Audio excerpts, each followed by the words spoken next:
talent.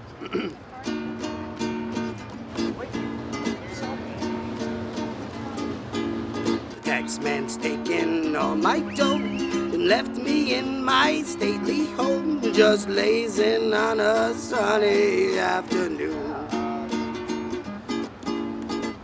And I can't sell my yacht.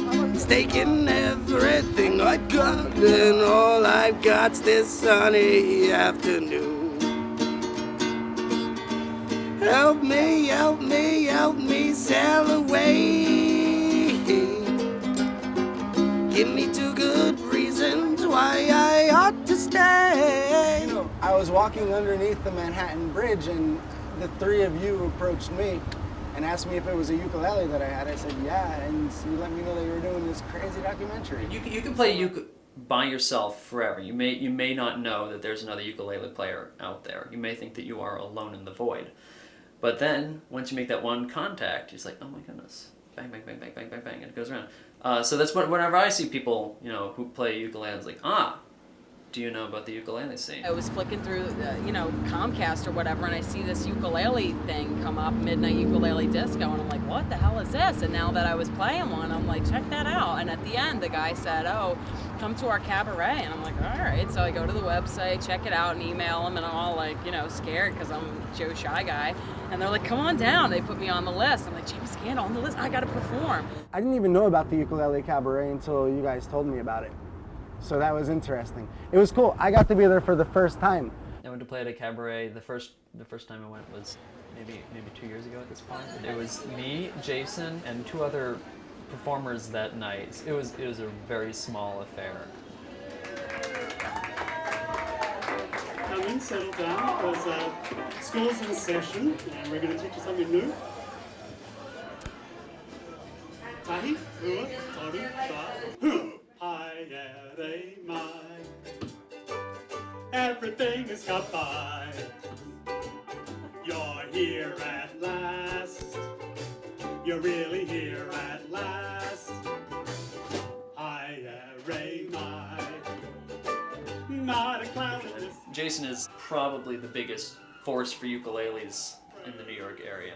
I don't know if that statement would upset anyone, maybe. But I think that's pretty fair. That's really all he does. It really kind of spread sort of like in a viral way. Everyone who performed there had heard of another ukulele player perhaps and said, oh, maybe they would be interested in playing. And each of those players knew another person, and I guess so from that little show that was a couple hours in the back of Julius is now the 7-hour ukulele extravaganza at Jimmy's, and it seems to have no end.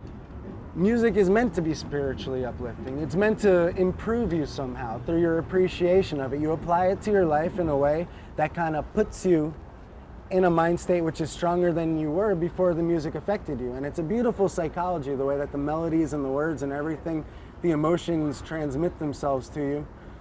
It's a great experience.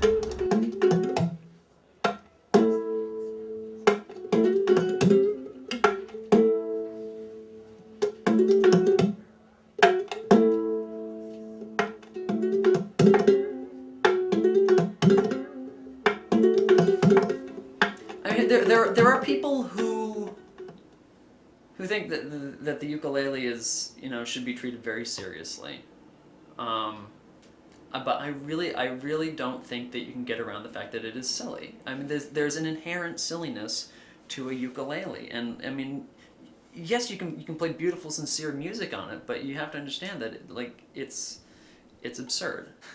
So I think a lot of bands are just looking for new sounds, new kind of weird clunky noises that they could put in their music, and the ukulele just seemed like a natural choice, I think, for that. You can run a whole bunch of effects to the point where it just doesn't sound like a ukulele anymore. And so people say, well, why play a ukulele if you're gonna make it not sound like a ukulele? Same reason you play an electric guitar. Why play an electric guitar? That's not going to sound like an acoustic. I play it because that's what I want to play.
you free. But that's the way that it goes, and it's what nobody knows.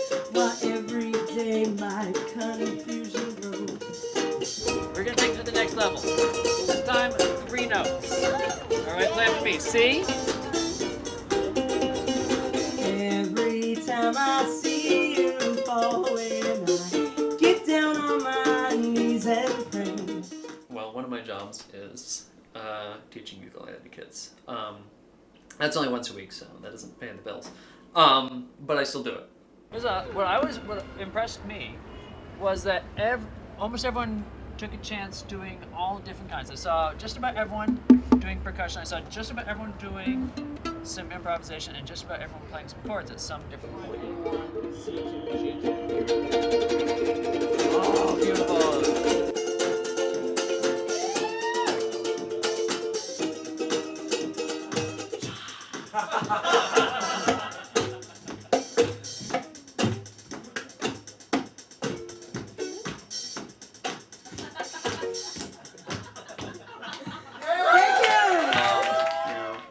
You have to be over the top.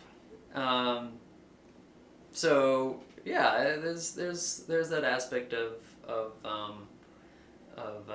superstardom that I try and bring to the stage.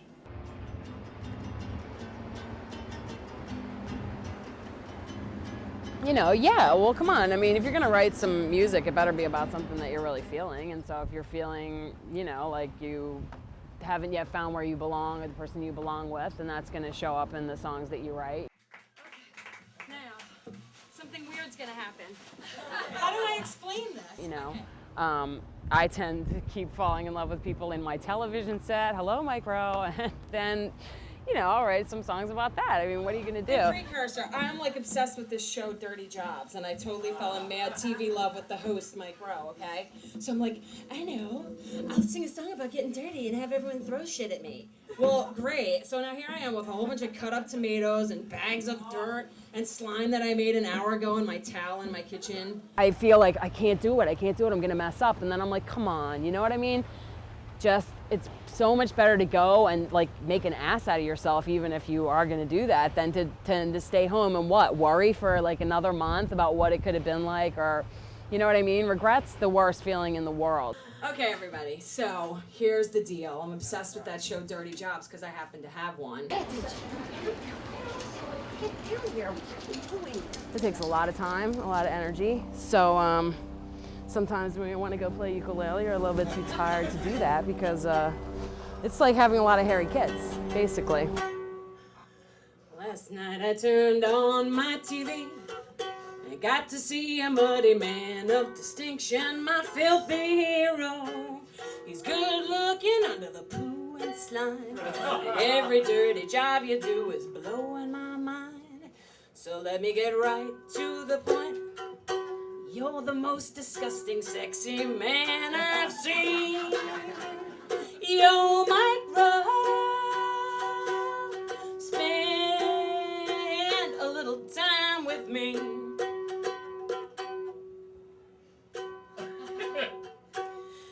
We could wrestle with pigs in the mud, inseminate a giraffe, and laugh.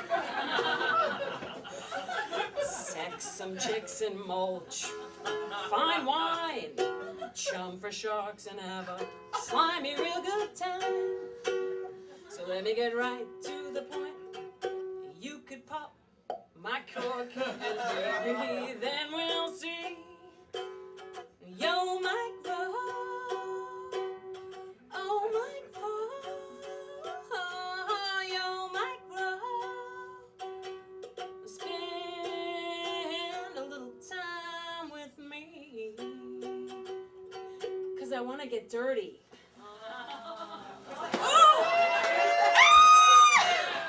I mean, really filthy!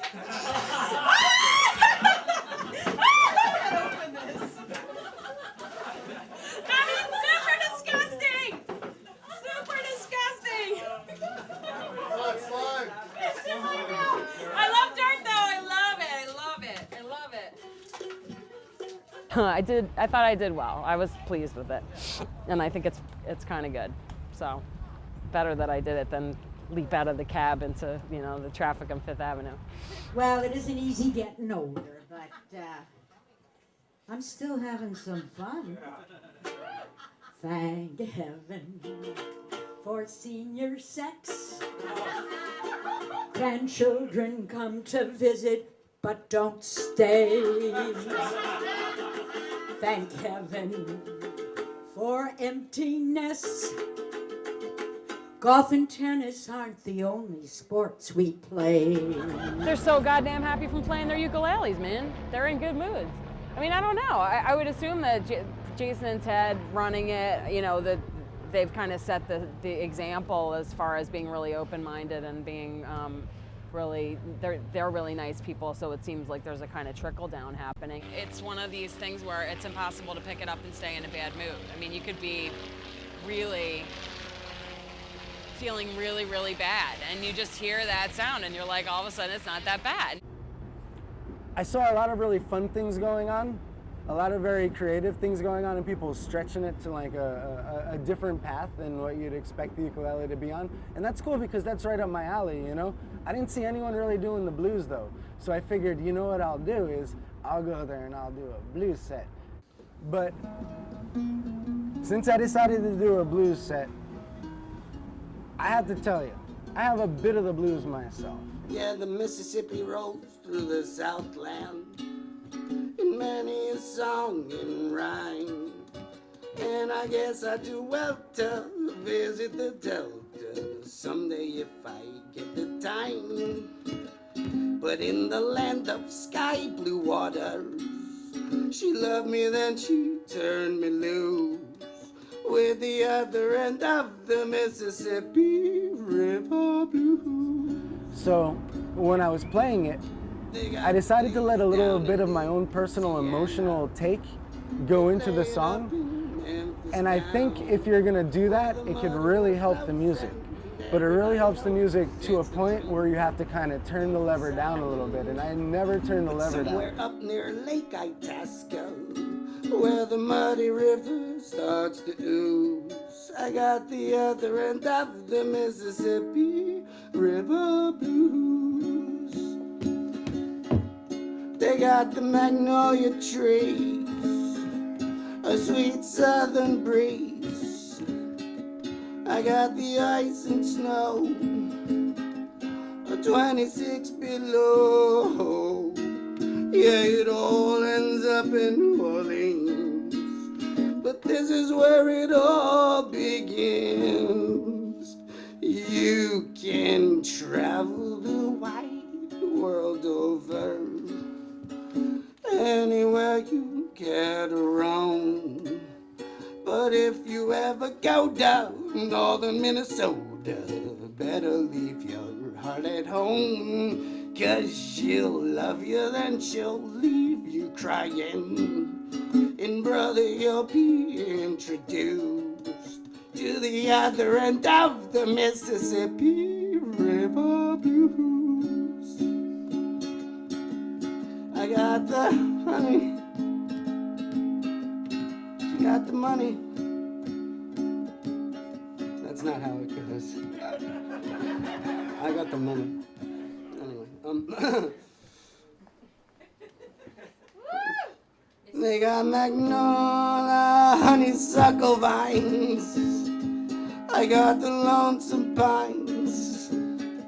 They got angels on the levee. I got a heart that's golden heavy. Yet it all ends up in New Orleans. But this is where it all begins. It got away from me there. I apologize. I forgot that I was playing. I was just singing for a while. It's standard. It's standard, like, human crap, right? Like, and it almost sounds pathetic on the surface because I was in a relationship and it ended, but there's more involved in it than that. I have a child as a result of the relationship. And me and her are best friends. We're very much in love.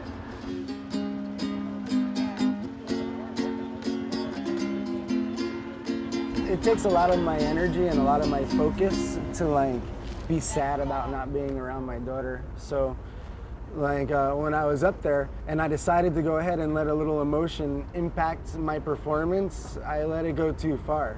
And like the whole broken heart thing started to magnify itself to me until it just blew up in my brain and I forgot what I was doing. I literally forgot what I was doing.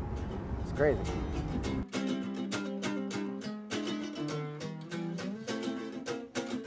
My buddy, my man, my partner, my dude, my homie, my first compadre. No kind of emotional reason, no logic can explain the way that we linked it, we locked it. My buddy, my brother, my bro. Never be lonely if I could call ya. Talk some with nonsensical shit that nobody else get. This is it, and I wanna say, I remember when we first met. It was maybe August or September, whatever. Cause I had my uke, you had your accordion, and it was no surprise that we would be friends. Any sort of music on the ukulele, but I think something of that ukulele spirit comes through, and it says, "Welcome, come on in and enjoy what we're doing." I have, I have a lot, a circle of friends. I've got a scene to, that I really belong to. Probably more so than anything else. Some shit music and everything was unplanned, spontaneous, crazy, just maybe extraneous. I'm not saying that the cabarets turned me into anything other than what you see before you, but it's better. It's so much better than I used to be. You know what I mean? So much more. It gave me so much more confidence. There's something, baby, you better be ready, cause if it ain't heavenly, we got the remedy.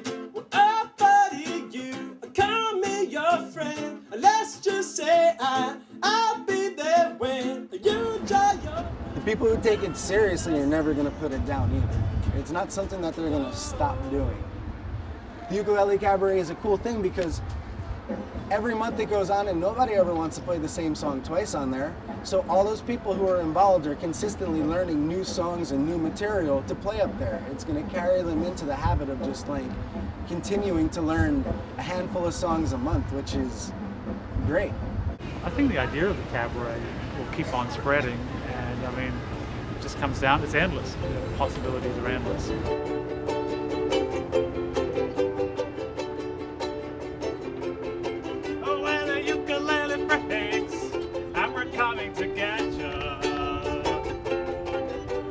Ukulele freaks, and we're gonna get some.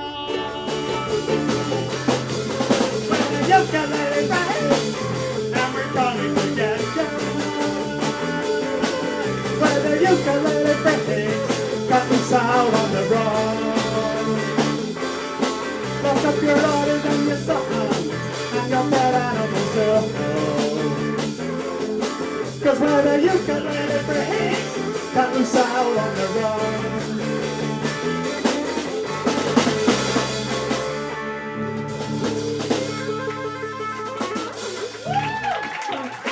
All right, enough silliness, enough silliness. Sing along if you know the words.